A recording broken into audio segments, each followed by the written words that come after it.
The following program, The Russ Belville Show, is intended for responsible adults only. We advocate to the repeal of marijuana prohibition for adults. We discuss the science, culture, and controversy about America's marijuana laws. We do not advocate any illegal activity and encourage all listeners to learn their state and federal marijuana laws.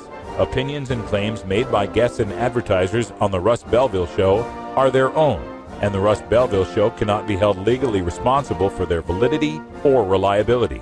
Viewer discretion is advised. You take a seed, you plant it, you grow it, you dry it, you roll it, you smoke it.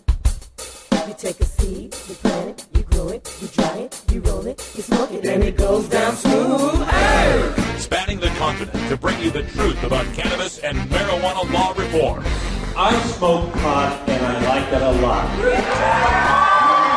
From the promise of legalization. And I think that we need to rethink and decriminalize our marijuana laws. To the agony of prohibition. One major responsibility is to encourage people to use less drugs. The Russ Belville Show, the voice of the marijuana nation. Yeah, I hear you had a question for me. Now, here's your host, Radical Russ Belville. We love it. Good day, tokers and tokettes, and welcome to the show. It is Wednesday, November 6, 2013, and it's got to be 420 somewhere in the world. Thanks for joining us here. I'm still a little under the weather and a long way from home. I'm in beautiful Nampa, Idaho, at my parents' house, of all places. And the reason we're audio only today is we don't have the strongest internet connection here, so we'll be doing the audio show. But hey, it's a radio show anyway, right? So what's the problem? We got a great show for you today. Of course, yesterday was election night in America, and there were 5 different major marijuana proposals on the ballot, 1 statewide tax measure in Colorado, and 4 citywide legalization votes in Maine and Michigan. We're going to give you the results of all of them, but little spoiler alert, they all won. Also on today's show, we're going to take a look at some changes and developments in Oregon's marijuana laws that are soon to make Oregon the most legal, free marijuana state in the nation come 2014. We'll tell you all about that in Behind the Headlines. In today's Daily Toker Tunes, it's Irie Wednesday. We got Gordon Green calling in today, and I believe we got some Burning Spear music for you today, so we're looking forward to that at 20 after the hour. At 5:30, it's time to listen to your mother. We've got a great interview coming up with Stephanie Joins from Moms for Marijuana, New Jersey. She's going to talk all about the racial profiling that goes on, NYPD stop and frisk, and what made her want to be a mom for marijuana. And then at the end of the show, time for a radical rant. And oh my God, I don't know if you've seen these stories coming out of New Mexico, but we're going to tell you not 1, but 2 horror stories coming out of New Mexico with regard to your right to, well, bodily integrity, for much less search and seizure. So stay tuned for that. And then we'll take it into hour 2 into Toker Talk Radio. We've got a bunch of stories to talk about. We've got another stupid prohibition story featuring a name from the long ago past. If you remember the subway shooter, Bernie Getz, he made the news. We'll talk about that in stupid prohibition stories. Also, we're going to take some time to take a look at another explosion due to butane hash oil manufacturing and the new framing that the media is putting on that.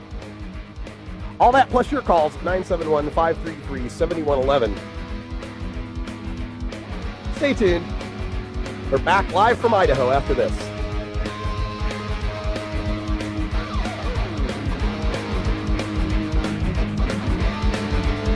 We'll be right back after these messages from our 420 friendly sponsors. Support these advertisers because their ad money goes straight to the Russ Belville Show. You're tuned into the Russ Belville Show, the voice of the marijuana nation.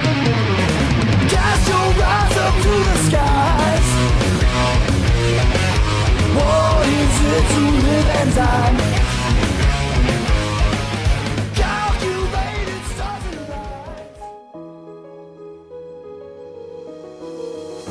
lights. Cannabis Outreach Collective is an alternative health and wellness option located in Gladstone, Oregon, that serves patients in the Portland area and beyond. We are a full-service alternative health and wellness collective accommodating patients with natural, organic, holistic, and homeopathic remedies, nutritional guidance, advice, education, and medical cannabis, fully in accordance with Oregon OMMP law. You can find out more about Cannabis Outreach Collective on Facebook at COC503 or by emailing cannabisoutreachcollective503@gmail.com or by telephone at 503-853-1319. Check out our menu on Weed Maps and visit Cannabis Outreach Collective today. When you are starting up a medical cannabis business, you don't just want any attorney. You want a fired-up lawyer who understands the needs of cannabis consumers. The Law Office of Lauren Vasquez is your fired-up lawyer for the cannabis industry. Lauren Vasquez knows the details of California marijuana law from both a personal and professional angle. Lauren Vasquez rose from the ranks of college normal activist to become one of the Bay Area's best marijuana lawyers. Visit her website, fireduplawyer.com, or call 1-855-MMJ-LAWS for more information. That's 855-665-5297 for Lauren Vasquez, your fired-up lawyer, or email firedupLawyer@gmail.com. The number again is 855-MMJ-LAWS, 855-665-5297 for your fired-up lawyer, Lauren Vasquez. Lauren Vasquez is an activist attorney you can trust. Call today.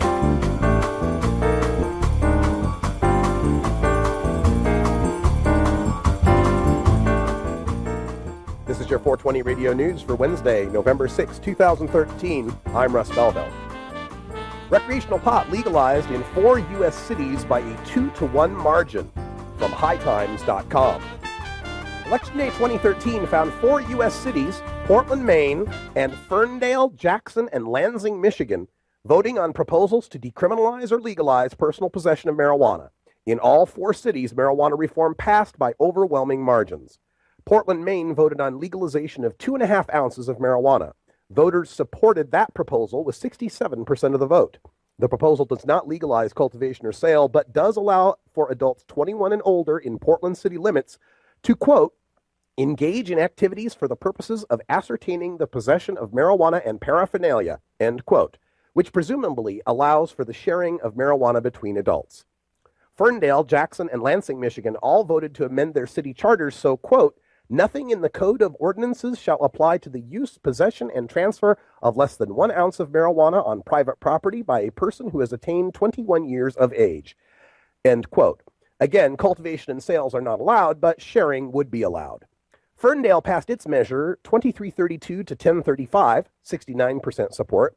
Jackson passed its measure 2242 to 1434, 61% support. Lansing passed its measure 8550 to 5339, 62% support. Aggregating these Michigan votes and adding in the 9,921 yes votes and 4,823 no votes from Portland's referendum, we have 4 cities that have approved marijuana legalization by a nearly 2-to-1 margin. Colorado voters approved new taxes on recreational marijuana from the Denver Post.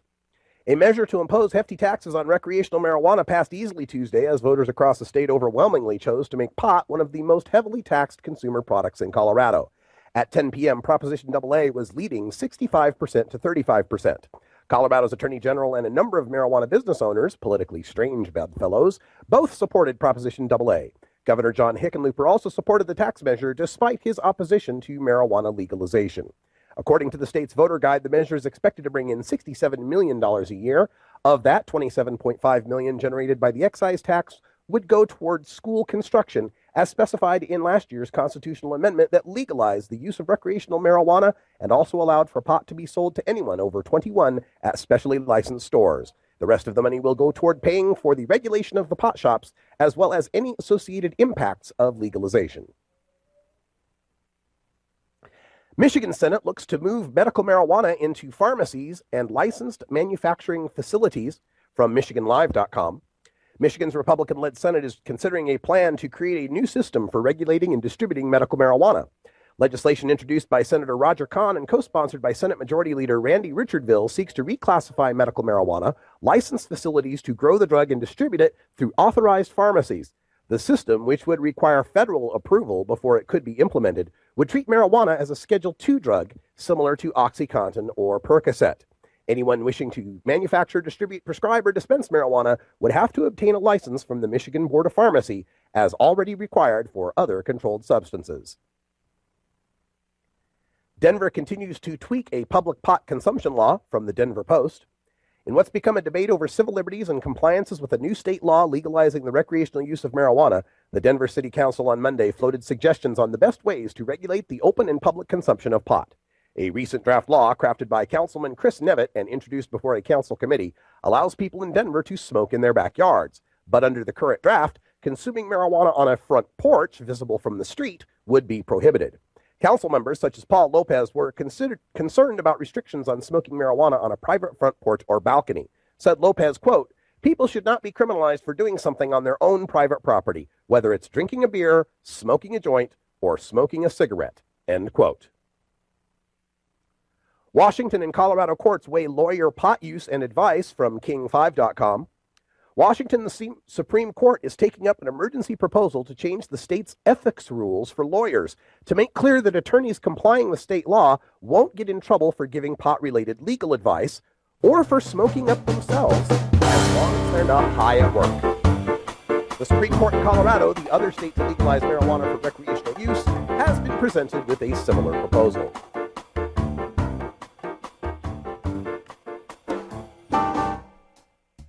This has been your 420 Radio News for Wednesday, November 6, 2013. I'm Russ Belville.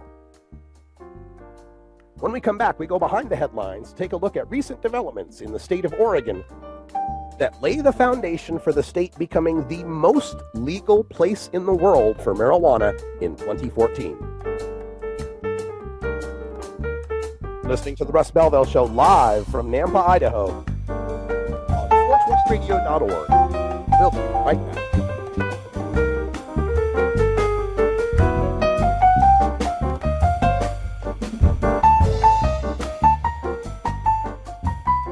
Hey, tokers and tokettes, Radical Russ here to introduce you to my friend Matt and all the staff at Lush LED Lighting. Growing plants indoors can be a rewarding hobby, but electricity bills can go through the roof. Then you have to cool down all those big hot lights. It can drive a grower insane. With Lush LED Lighting, you can solve many of these issues and double your rewards. If you thought LEDs were meet the tech of today, Matt and his scientists have developed the perfect light for flowering plants with far less cost and heat. And the results? Let's just say I appear at a lot of events with the masters of indoor horticulture, and the harvests I saw from Lush LED Lighting were big, tight, sticky, and very effective. Check out LushLEDlighting.com right now and tell them Radical Russ sent you. Double your rewards and lower your expenses with Lush LED Lighting.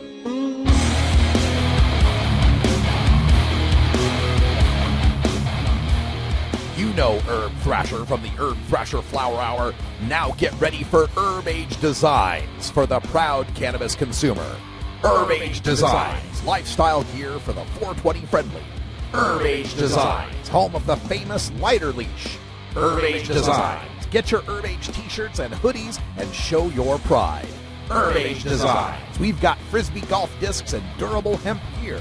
Herb Age Designs, we've got shot glasses, drinking glasses, coffee mugs, and beer cozies. Check us out on Facebook and online at herbagedesigns.com and follow Herb Age and Herb Thrasher on Twitter. We'll see you at this year's Hemp Fest. Crank it up.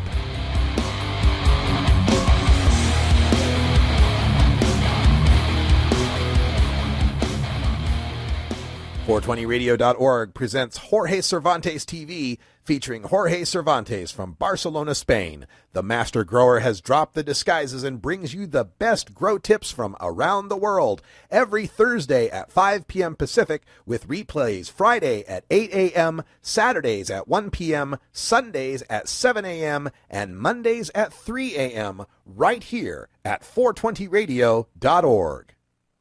Welcome back, everybody. 15 after the hour, and time for us to go behind the headlines. And on today's segment, we're taking a look at an opinion that just came down from the Office of Legislative Counsel in the state of Oregon.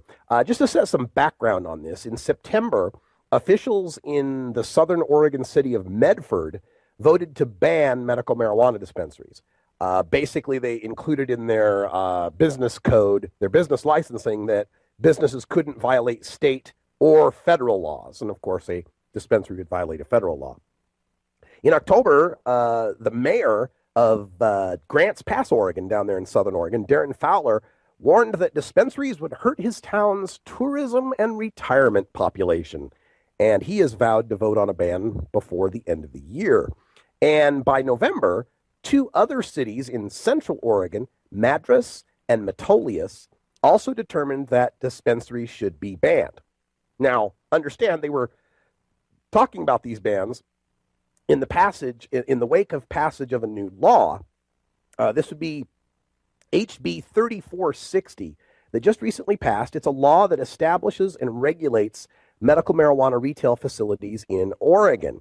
And these four cities have just been given a stern rebuke by the Office of Legislative Counsel. The chief counsel there, Charles D. Taylor, he's the senior deputy legislative counsel, said, quote, the law preempts, the HB 3460, the dispensary law, preempts most municipal laws specifically targeting medical marijuana facilities, end quote. And the officials in Medford, they were trying to use the whole illegal under federal law to get away with it. And Mr. Taylor swatted that away. He said, quote, we conclude that while a municipality may not be required to violate federal law to comply with a conflicting state law, a municipality may not act contrary to state law merely because the municipality believes the action will better carry out the purposes and objectives of federal law, end quote. So it's a very fine line that he's drawing there, but apparently what the Office of Legislative Counsel is trying to say is that HB 3460 is the law of the land, and it preempts any attempts by the localities in Oregon to overturn or make invalid that law. Now, there's another factor at work here as well. The GMO law. We had a law that just recently passed. It was called the GMO law. GMO stands for genetically modified organisms. And the law that passed was written so that only the state, not municipalities or counties, can regulate agricultural seeds and their products. Now, the whole reason for doing this was to prevent a patchwork of local laws regarding GMO crops. And it wasn't necessarily to protect medical marijuana, but nobody can deny that cannabis is the product of an agricultural seed. And that GMO law says only the state can regulate agricultural seed products, not localities. Mr. Taylor from the Office of Legislative Counsel opined that the GMO law would, quote, present some barriers, end quote, to cities that are trying to ban the dispensaries. Now, it's important to recognize that the Legislative Council's opinion is not binding. In fact, the lobbyist for the League of Oregon Cities, his name is Scott Winkles, he still believes cities can legally maintain local control over dispensaries, otherwise known as a ban. However, the opinion is read by most, the Legislative Council opinion, is read by most people as a pretty clear indicator that banning dispensaries would lead cities into a lengthy, costly, and ultimately fruitless court battle. So, with this opinion from the Legislative Council and the passage of this dispensary bill, Oregon's regulation of medical marijuana dispensaries may be the best in the country. California's Supreme Court has ruled that cities can ban dispensaries, and at least 180 California cities have banned medical marijuana dispensaries. Washington's dispensaries aren't technically legal, and they're currently being threatened by the I-502 legalization rollout and the draft rules from the Washington Liquor Control Board. And unlike most other dispensaries, they have a limit as to 1 ounce or less that you can purchase. Oregon's law doesn't make any limit on how much marijuana can be purchased, aside from the possession limit that's already exists, which is 24 ounces. Although they do allow the legislature to make rules regarding purchase limits if they want to. Oregon has no cap on the total number of dispensaries. Like in Arizona, they got a rule that you can only have one dispensary for every 10 pharmacies. So looking at all these things put together, and then think about in Colorado, they've got seed to sale. In Oregon, any card holder is going to be able to sell usable marijuana and seedlings to any Oregon dispensary. Have you ever met that funny reefer man? A reefer man. Have you ever met that funny reefer man? A reefer man. If he said he swam to China, he would sell you South Carolina. Then you know you're talking to that reefer man.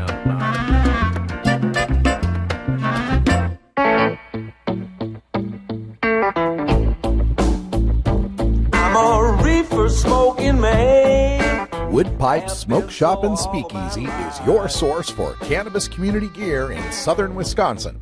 Owners Brian and Tammy Wood are located in Kendall, just outside of Madison, and they've got everything for the smoking enthusiast, including a full assortment of pipes, water pipes, hookahs, bubblers, one-hitters, and so much more. They're open noon to 8 p.m. Monday through Saturday and can help you with your detoxification therapies as well. Call 608-466-7473 or email woodpipes@yahoo.com for more information. That's 608-466-7473 or email woodpipes@yahoo.com. And as always, go pack go.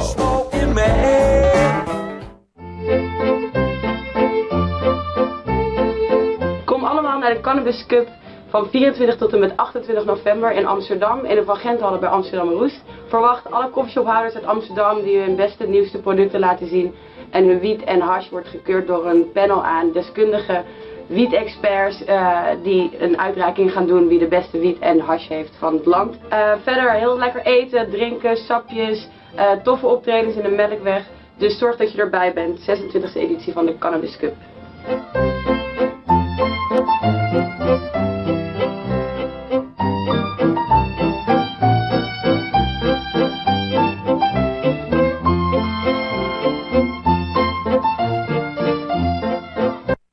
NORMAL stands for Responsible Adult Cannabis Use. If cannabis use is causing problems in your life, consider taking a break or seeking medical assistance. Consider ceasing cannabis use if you have a family history of mental illness. Don't drive or operate heavy machinery while impaired by cannabis use. Cannabis use is not without risks, even though the risks may be far less than those posed by legal drugs.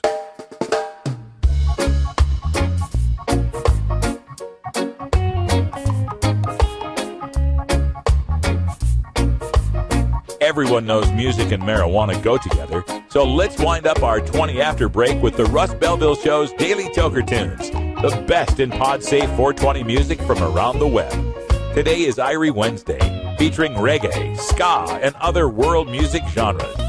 You can get downloads and more information about all our Daily Toker Tunes by visiting music.radicalruss.com. Now, sit back and enjoy your Daily Toker Tune. Welcome back, everybody. 23 after the hour, and at this time we'd normally be speaking with Gordon Green out there in Spain. Unfortunately, we got our wires crossed. When I'm out here on a remote event, I have to use a different Skype account so that I can call from the remote Skype account to the studio Skype account. Unfortunately, Gordon's calling into the studio Skype account, which I can't touch right now, and we're not connected on the other Skype account. So I'm just going to have to wing it here for our Irie Wednesday Daily Toker Tune. But I understand today's tune is going to come to us from Burning Spear, great reggae group. We've had played many of their records on the show before, so I hope you enjoy that. And then later on tonight, Brian the Red will be coming in to do his latest edition of Red Eyes Reggae Flashback. So you can check that out and get yourself a full hour of real deep reggae tracks, really authentic stuff that he's pulling off of tapes and reel-to-reels and cassettes that have been recorded. Some of these things are unavailable, out-of-print things. So nobody that I know has a greater knowledge of reggae music than Brian the Red. So make sure you check that out. You can also follow Red Eyes Reggae Flashback on Twitter at Red Eyes Reggae, and Red Eyes is with a Z. Red Eyes Reggae. And here we've got Gordon. We're going to add him to this group call here right this minute here. If this button will, let's see, accept that and then add to group call. Oh, we're trying here. We're trying to get you, Gordon. Just one moment here. Here, add to group call. Here we go. Gordon, you're on the line. Can you hear me okay? Hey, Russ. I can hear you just fine. How you doing? Great, man. Sorry about the confusion. We haven't got a lot of time left, so tell us about the track. Hey, man. This is Peter Tosh live from the New York City Bottom Line Ballroom in 1979. It's a track called 400 Years from the first Wailers album that was released outside of Jamaica called Soul Rebels, 1970. And it's a great track. Hope you dig it, man. All right, Gordon. Thank you so much, and thanks for getting through with us. Appreciate it. Sure, Russ.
Я редактор журнала High Times. Отвечаю за отдел культивации, или, проще говоря, выращивания. Приглашаем вас в Амстердам с 24 по 28 ноября, чтобы посетить ежегодный турнир Cannabis Cup, уже 26-й по счету. Там мы сравним множество видов марихуаны и гашиша из межных кофешопов. Еще у нас там выставка товаров, семинары по выращиванию, ночные концерты и вручение премии за лучший в мире сорта марихуаны. Хотите получить 10% скидку со стоимостью билета? Используйте промокод DANKO на сайте cannabiscup.com. Ждем вас!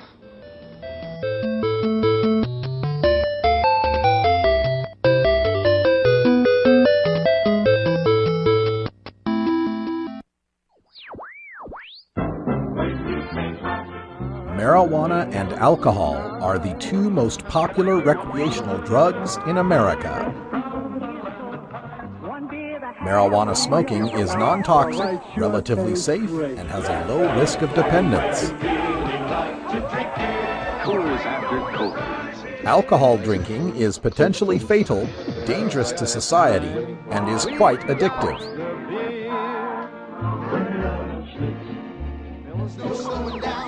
Marijuana is safer, so why are we driving people to drink? That's the question of the new book, Marijuana is Safer, So Why Are We Driving People to Drink? By Paul Armentano, Mason Tvert, and Steve Fox.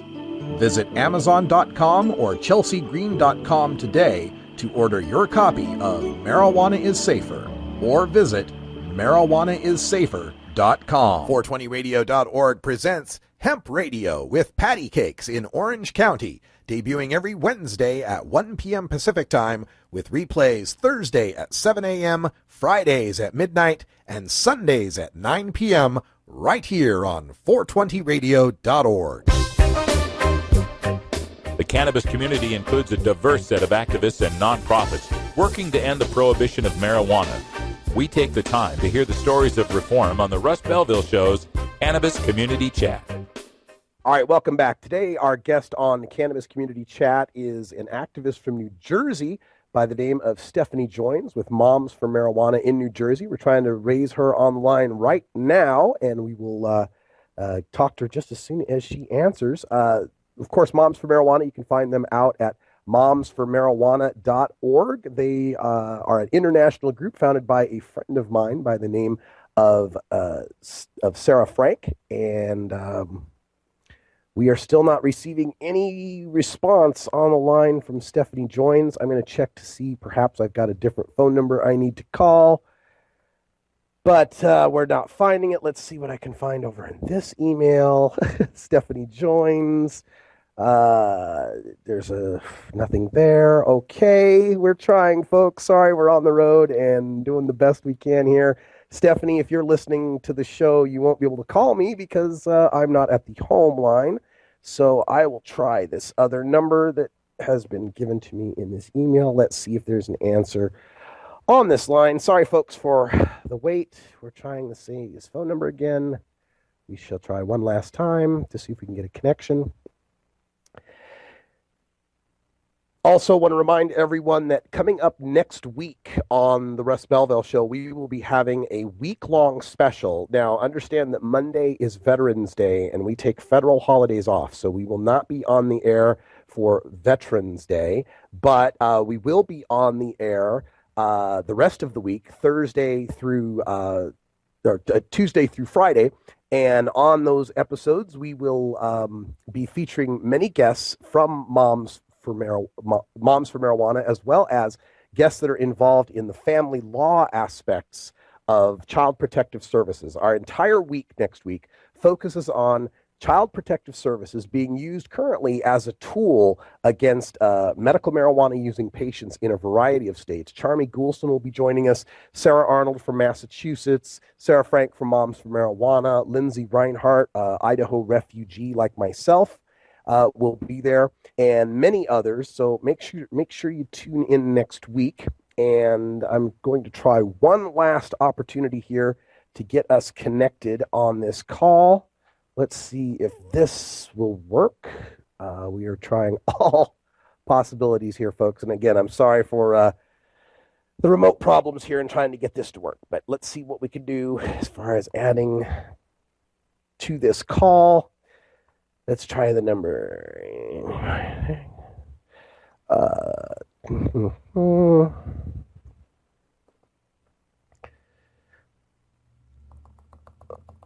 Oh, I'm so sorry, folks. I know this is not the best radio in the world.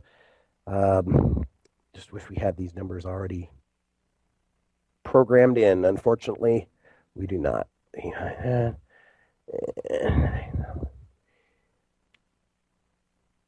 Oh, come on. I am in Idaho right at the moment and trying to do a remote. I'm remoting in to my home studio, trying to call out on its line and not having much luck. So again, I will keep trying this. Come on. And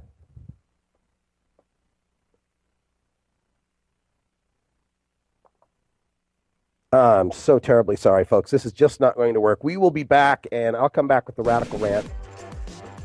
Sorry, and my apologies to Stephanie Joins for being unable to connect to her today. Be back after these messages.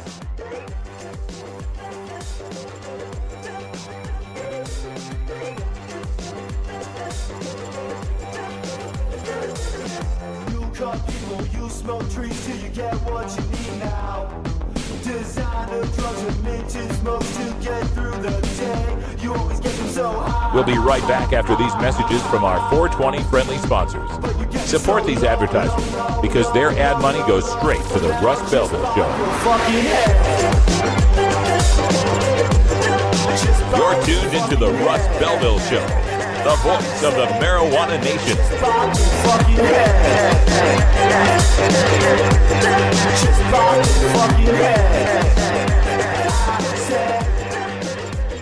What makes something funny? How does humor impact health and psychological well-being? How can you incorporate humor into everyday life? A concise, reader-friendly introduction to an important but often underappreciated topic in modern psychology, Humor 101 explains the role of comedy, jokes, and wit in the sciences and discusses why they are so important to understand. Psychology professor Dr. Mitch Earlywine draws from his personal experiences in stand-up comedy to focus on how humor can regulate emotion, reduce anxiety, and diffuse tense situations, expose pretensions, build personal relationships, and much more. He irreverently debunks the pseudoscience on the topic of humor and leaves readers not only funnier, but better informed. It's part of the Psych 101 series from Springer Publishing, Humor 101 by Dr. Mitch Earlywine, Ph.D.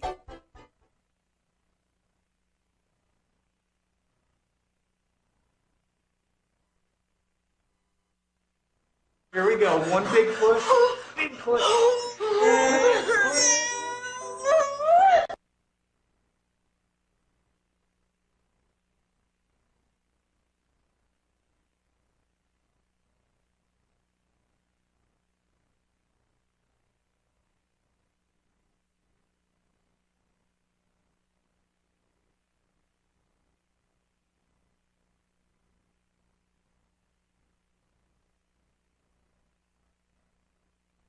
Spear for accomplishment in the field of law enforcement. Bing Spear was this remarkable guy. He worked in the British Home Office.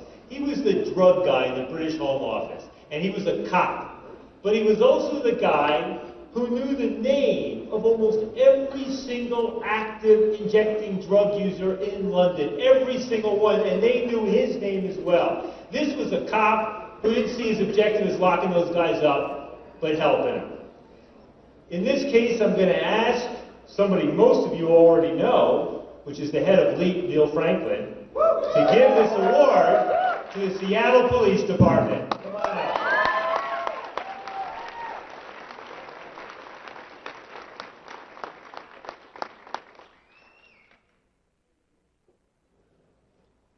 Bright, how's it going out there, folks? Bright more than one way. You know, back in the days of the gracious Chief Norm Stamper,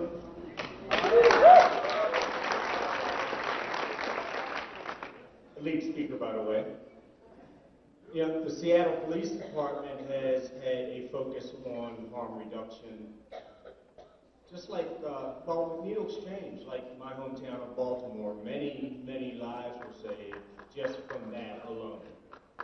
Yeah, go ahead and clap. I mean, that's what we need to do more of around the country, and we need law enforcement to support that. Yes. True, honest compassion for those in danger and in need. You know, the groundbreaking law enforcement assisted diversion program, known as LEAD to many of us here by the Seattle Police Department. You know, that's a common sense law enforcement approach, you know, to literally saving the lives of low-level drug dealers and users. But I think I just said an oxymoron there. I said common sense and law enforcement in the same sentence. And now we have marijuana legalization in Seattle, Washington, in the entire state in Seattle, Washington. And I don't think there's any other police chief and men and women of a police department, police chief like Pujol, who would embrace this new policy change as well as it has been embraced. And this really touches my heart. And I yearn for the day that when every police department across this country will see the light and become part of the solution instead of a major part of the problem. Sean, where are you? Sean Wickman's going to accept the award for the Seattle Police Department.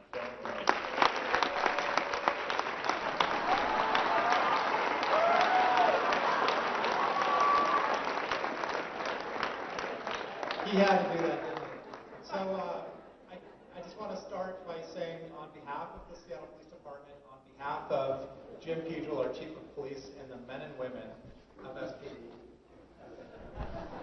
it is truly an honor to be here tonight. And yeah, we've been doing some good things in Seattle. Chief Pujol's cornerstones, 4 cornerstones: justice, excellence, humility, harm reduction for a police department of our size. These are things that we all stand behind. These are values that we have internalized and institutionalized in our police department. So LEAD, you'll all be pleased to know, pilot program, many partners in Seattle. Wouldn't have happened without the work of many. Has been expanded to every downtown neighborhood. So that's happening. And you know what they say, Belltown yesterday, downtown today, what's going to happen tomorrow? When I-502 passed, and it passed by a generous margin in Washington State, and even more overwhelmingly in Seattle, we looked at each other, we said, what are we going to do? Well, we serve the people. We're a police department. We enforce the law. The law is changing. We embrace the law. And we wanted to make sure that everyone who lived in Seattle, who worked in Seattle, who sent their kids to school in Seattle's fine universities and colleges, and people who took advantage of our cruise ship industry to visit, that they knew exactly what our expectations were. My colleague Jonas Spangenthal, former crime reporter and who now blogs for the department, wrote a little FAQ called Mara What Now? I hope you've seen it, because almost 500,000 people have. Yeah. It's been translated into Spanish and French and Russian and heaven knows what other languages. At HempFest, and I'll be real quick because I'm running out of time, the biggest protestival in the country, I think it's 22 years in. Yeah, we wanted to be part of that conversation too, so we showed up with everyone's favorite delicious snack, Doritos. with little stickers on them, letting people know, letting festival goers know what the rules were and what our expectations were. So this is how we at SPD have embraced this law. We look forward to continuing our service to the community and setting an example for our partners in law enforcement across the country. Thank you very much.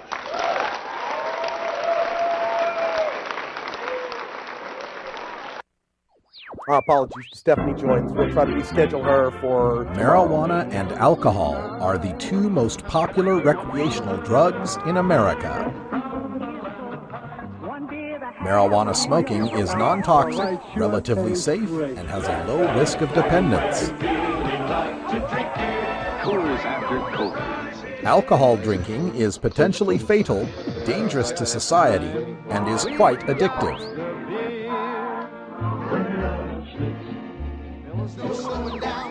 Marijuana is safer, so why are we driving people to drink?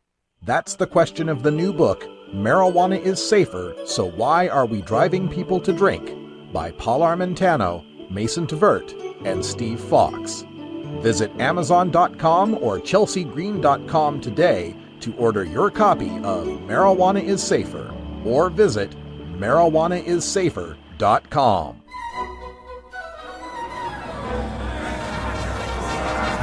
Yar! There be pirates here!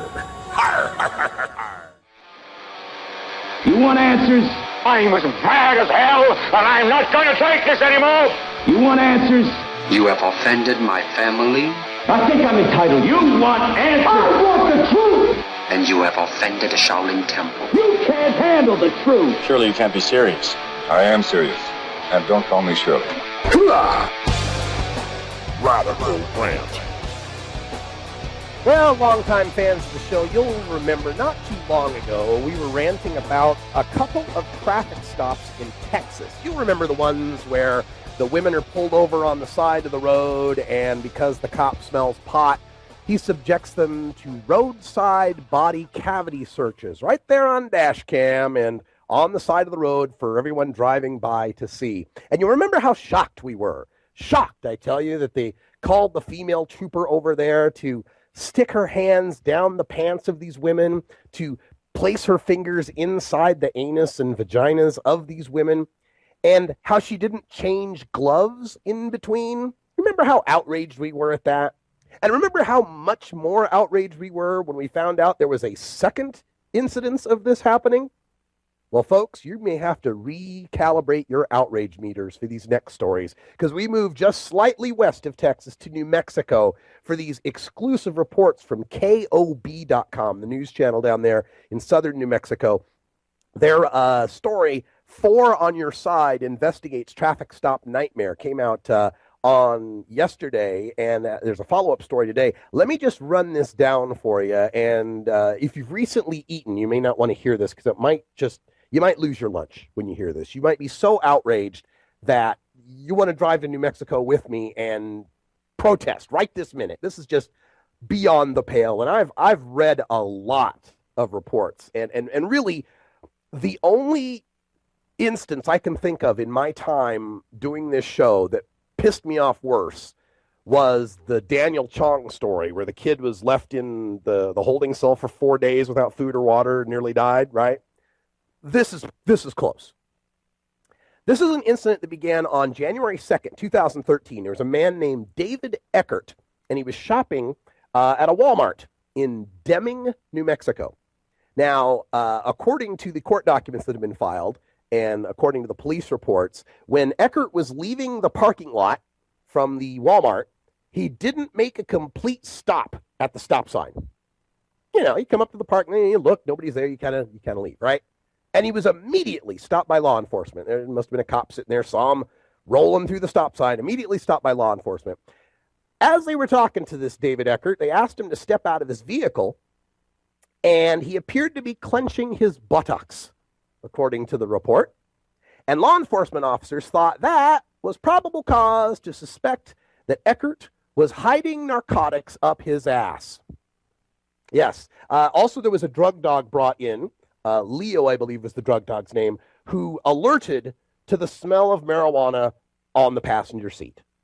So obviously this man must be hiding, or I'm sorry, the smell of narcotics. We can't say it was necessarily marijuana. But apparently, enough probable cause here for the officers to get a warrant to search his ass. And they did. They got a search warrant from a judge who allowed an anal cavity search. So the cops then take this guy Eckert, to the local hospital in Deming, the emergency room there, for the anal cavity search. But the doctor there, bless his soul, refused to perform the anal cavity search, citing that it was unethical. Gosh, you think? So, what did the cops do at that point? Well, my God, there might be a guy with marijuana up his ass, so we can't stop there, can we? No, they took him out of the emergency room in Deming and drove him to the Gila Regional Medical Center in Silver City. Now, here's a list of the procedures that were performed at the Gila Regional Medical Center by some physicians who apparently have less ethical constraints than the ones in Deming. Number 1. Yes, folks, these are numbered. Eckert's abdominal area was x-rayed. No narcotics were found. Number 2. Doctors then performed an exam of Eckert's anus with their fingers. No narcotics were found. Number 3. Doctors performed a second exam of Eckert's anus with their fingers. No narcotics were found. Number 4. Doctors penetrated Eckert's anus to insert an enema. Eckert was forced to defecate in front of doctors and police officers. Eckert watched as doctors searched his stool. No narcotics were found. All right, so we've done an x-ray. We've stuck our hands up his ass twice. And we've done a full enema, emptied all his stool out into some tin and searched through it for, I don't know, weed, pills, whatever. We found nothing, right? So, end of story, right? No, you know how this goes. Why? A drug dog smelled something. There must be something up there. So, number 5. Doctors penetrated Eckert's anus to insert an enema a second time. Eckert was forced to defecate in front of doctors and police officers. Eckert watched as doctors searched his stool. No narcotics were found. Okay, so 2 enemas, right? 2 enemas. No narcotics were found. Well, just like baseball, it's got to be 3 strikes before you're out. So number 6, doctors penetrated Eckert's anus to insert an enema a third time. Eckert was forced to defecate in front of doctors and police officers. Eckert watched as doctors searched his stool. No narcotics were found. Okay, well, we've had doctors x-ray the guy. We've had doctors stick their hands up his ass twice. We've had doctors giving him an enema 3 times and search through his shit. We haven't found anything. So this has got to be where it ends, right? Because, I mean, there's obviously nothing up there. The drug dog must be wrong, correct? No, of course not. Number 7, doctors then x-rayed Eckert again. No narcotics were found. All right, 2 x-rays, 2 anal cavity searches, and 3 enemas later, we haven't found anything. So, of course, number 8, doctors prepared Eckert for surgery, sedated him, and then performed a colonoscopy where a scope with a camera was inserted into Eckert's anus, rectum, colon, and large intestines. And say it with me, folks, no narcotics were found.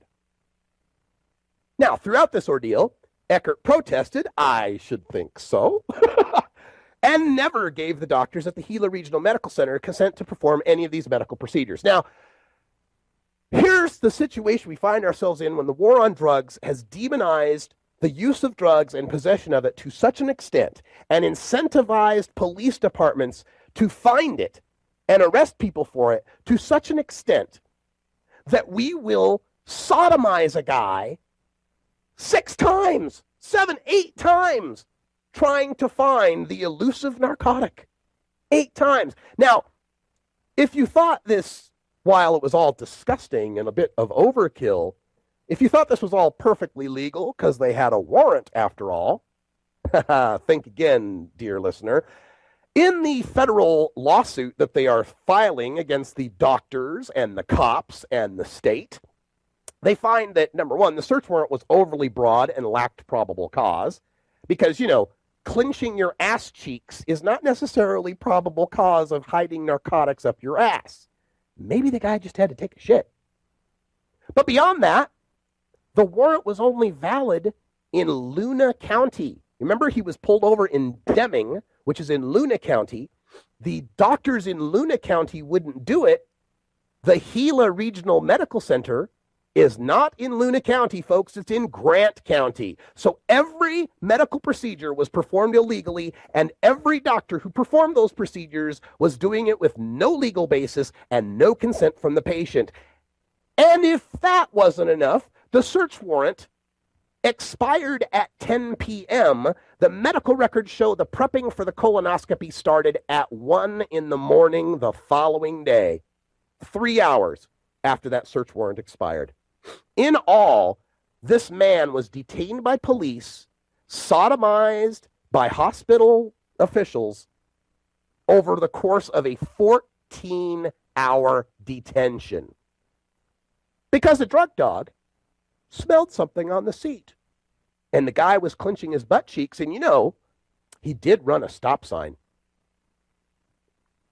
So I imagine right now, if I was in the room with you listeners, your outrage meter would be pretty much pegged by now, wouldn't you? I know mine was when I heard this story just the other day.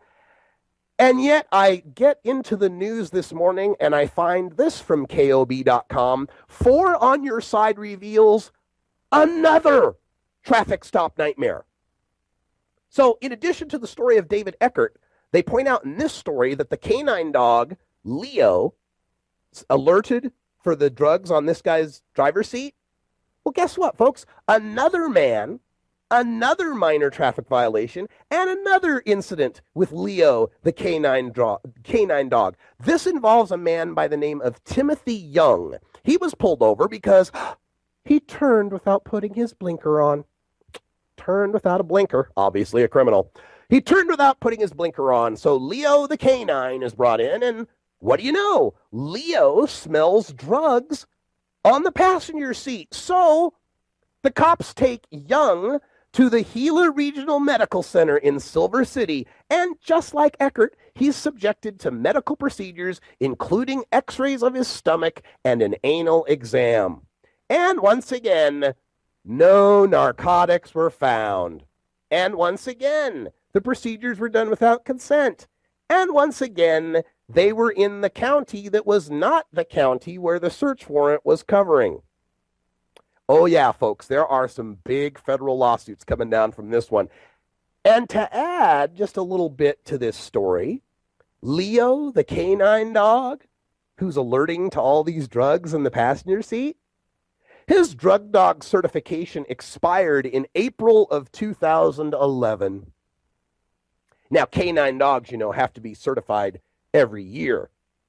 So for the past 2 years, Leo has been an uncertified canine drug-sniffing dog. And it was during those periods of time, when these two men, based on Leo's infallible nose, were subjected to all manner of humiliating, invasive, and unconstitutional violations of their bodies. Well, folks, the doctors at Gila Regional Medical Center are being turned over to the state licensing board. They may lose their license. They should. And the cops are answering to the law enforcement board. We will keep you posted on what happens with them. Well, folks, that's all the time we got for today. Thanks for joining us. I'm Radical Russ out here in Nampa, Idaho, doing remote shows all week long. Stay tuned for Toker Talk Radio coming up next. And for everyone here at the Russ Belville Show, thanks for joining us. And until next time, take care of each other, tokers.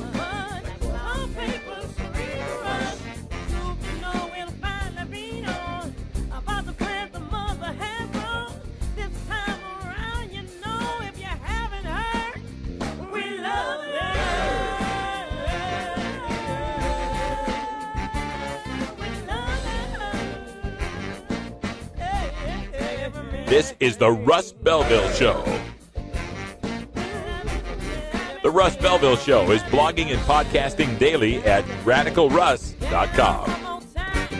You take a seed, you plant it, you grow it, you dry it, you roll it, you smoke it. You take a seed, you plant it, you